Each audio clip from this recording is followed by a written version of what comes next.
Hi friends, ఈరోజు మీకోసం ఒక డిఫరెంట్ స్టోరీని ఎక్స్ప్లెయిన్ చేయబోతున్నాను. ఒక 17 ఏళ్ల అబ్బాయి ఒక 45 ఏళ్ల పెళ్ళైన మహిళతో ప్రేమలో పడతాడు. ఆమె కోసం ఎంతో దూరం వెళ్తాడు. ఆమె ప్రేమ అతని మనసుకి గాయం చేస్తుంది. కానీ అదే ప్రేమ, ఆ రాత్రి ఆమెతో గడిపిన కొన్ని క్షణాలు అతనికి జీవితం అంటే ఏంటో తెలియజేస్తాయి. ఇది కేవలం ప్రేమ కథ కాదు. ఇది ఒక అబ్బాయి ప్రేమలో మోసపోయి అదే ప్రేమ వల్ల తన జీవితాన్ని లోతుగా అర్థం చేసుకున్న జ్ఞాపకాల ప్రయాణం. మరి ఈ డిఫరెంట్ స్టోరీని వెంటనే చూడాలనుకుంటే ఆలస్యం చేయకుండా వీడియోని లైక్ చేయండి. ఇప్పటి వరకు ఎవరైనా మన ఛానల్ని సబ్స్క్రైబ్ చేసుకోకపోతే ఇప్పుడే సబ్స్క్రైబ్ చేసుకుని బెల్ ఐకాన్ ప్రెస్ చేయండి. అప్పుడే నేను చేసే వీడియోలు మీ నోటిఫికేషన్ వరకు వస్తాయి. సో ఇక ఆలస్యం చేయకుండా స్టోరీ చూసేయండి. మూవీ స్టార్టింగ్లో 17 ఏళ్ల టామ్ అనే అబ్బాయిని చూపిస్తారు. అతని అమ్మా నాన్న చిన్నప్పుడే చనిపోవడం వల్ల తన తాతయ్య దగ్గరే పెరుగుతూ ఉంటాడు. చుట్టుపక్కల వాళ్ళందరూ టామ్ని ఒక పనికిమాలిన వాడిలా చూస్తూ ఉంటారు. వీడు దేనికి పనికిరాడని అందరూ అంటుంటారు. అందుకే టామ్కి ఒక్క ఫ్రెండ్ కూడా ఉండడు. అతనికి ఉన్న ఏకైక ఫ్రెండ్ 12 ఏళ్ల అబ్బాయి మాత్రమే. టామ్ రూమ్ నిండా మనకి మోనిక అనే ఒక హీరోయిన్ పోస్టర్లు కనిపిస్తాయి. ఈమె అడల్ట్ సినిమాలో నటిస్తూ ఉంటుంది.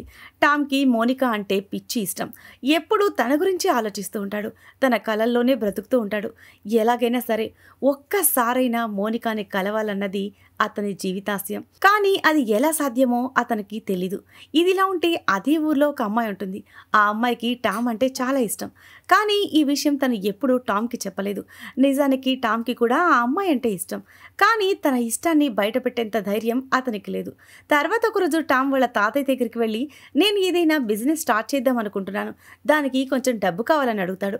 అసలు విషయం ఏంటంటే వాళ్ళ తాతయ్య ఒకప్పుడు హాట్ డాగ్స్ అమ్ముకునేవాడు. ఇప్పుడు అదే పనిని టామ్ చేస్తున్నాడు. కానీ ఈ రోజుల్లో హాట్ డాగ్స్ తినడానికి జనాలు పెద్దగా ఇష్టపడడం లేదు.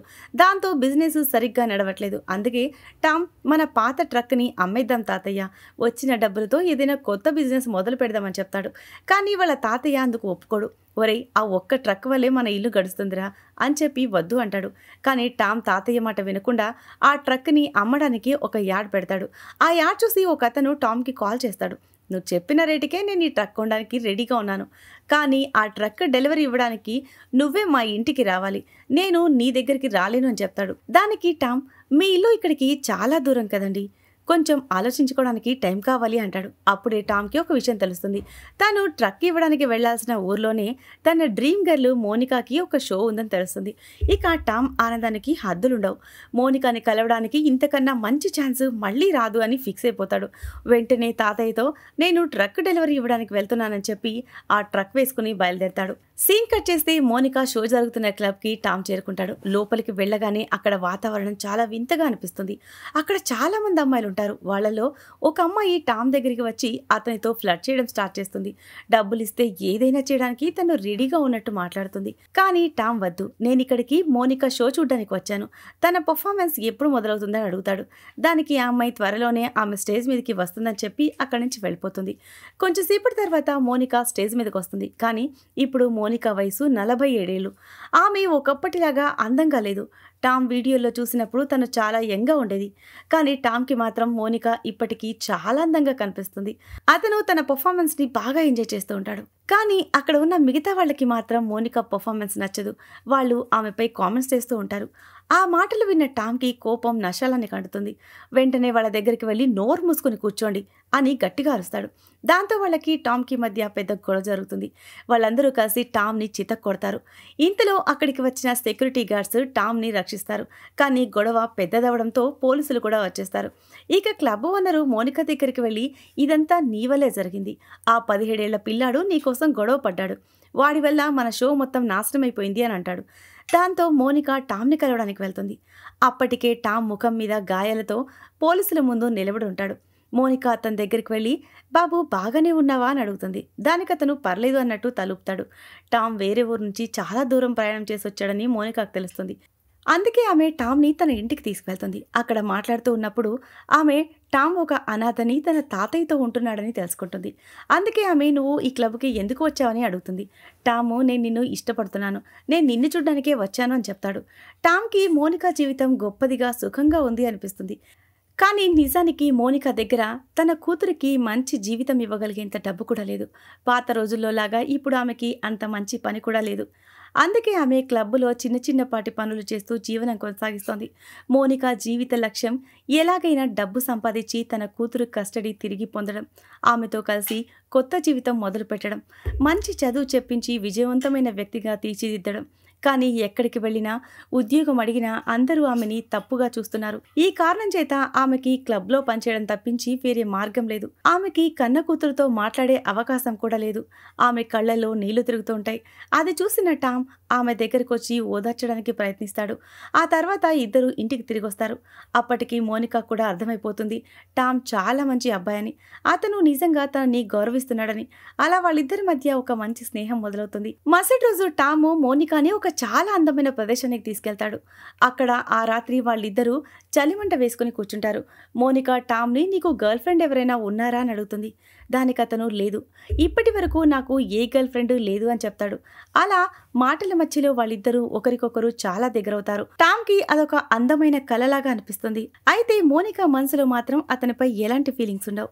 టామ్తో గడిపిన ఆ క్షణాలు ఆమెకు కాస్త ప్రశాంతతనిచ్చాయంతే. తర్వాత రోజు మోనిక ఇంటి బయట ఉండగా టామ్ తన ట్రక్లో అక్కడికి వస్తాడు. ఆ ట్రక్లో టామ్తో పాటు తన కూతురు కూడా ఉండటం చూసి మోనిక షాక్ అయిపోతుంది.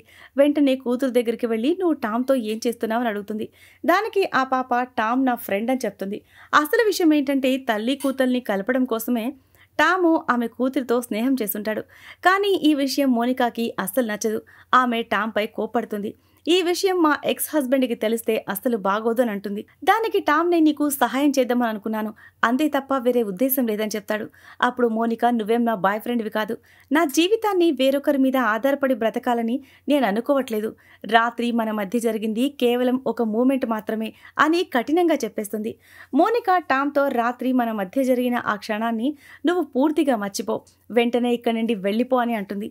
ఆ మాటలు విన్న టామ్ గుండె పగిలినట్టయిపోతుంది. అతను మౌనంగా అక్కడి నుంచి వచ్చేస్తాడు.